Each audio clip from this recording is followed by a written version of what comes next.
Setiap tahun, keluargaku dan teman-teman kantor ayah punya tradisi buat naik camping ke Gunung Papandayan. Biasanya pas libur panjang atau akhir tahun. Tempatnya emang populer buat camping. Banyak spot bagus, ada kawah, hutan mati, dan suasananya adem banget. Waktu itu aku masih kelas 2 SMP. Kita naik rame-rame, ada sekitar 6 keluarga. Anak-anak tidur di tenda sendiri sedangkan orang tua ngumpul di tenda utama buat bakar jagung dan ngobrol. Dan seperti biasa, salah satu tradisi yang selalu mereka lakukan adalah berburu siluman alas. Semacam makhluk rekaan yang katanya hidup di hutan Papandayan. Mereka bilang itu kayak campuran babi hutan dan manusia, punya kaki panjang dan bulu belang-belang. Anak-anak selalu ketawa-tawa dengar ceritanya, tapi tetap ikut permainan itu.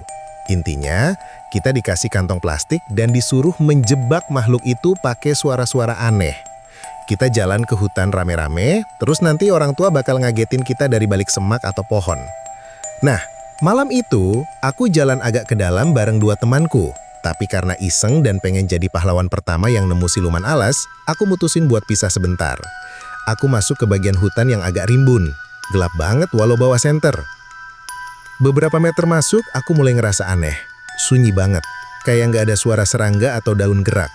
Terus tiba-tiba, aku dengar suara ranting patah di belakangku. Gue langsung tiarap dan ngumpet di balik semak.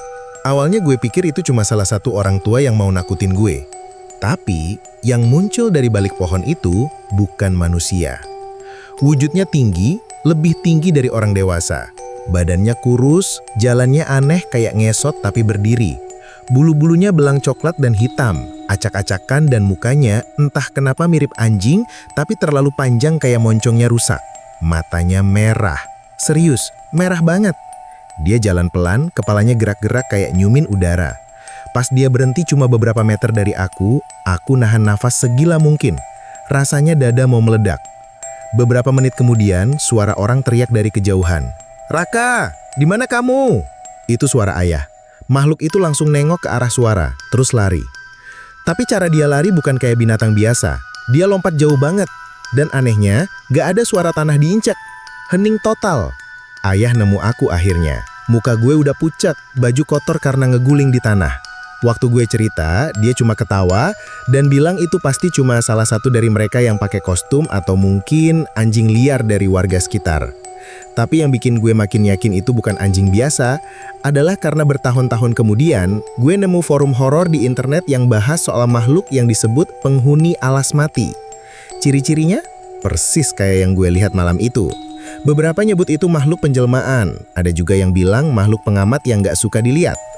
Gue masih suka ikut camping sampai sekarang, tapi gue gak pernah lagi mau nyasar sendirian ke hutan. Karena sekarang gue tahu beberapa lelucon camping ternyata nggak semuanya cuma bercanda.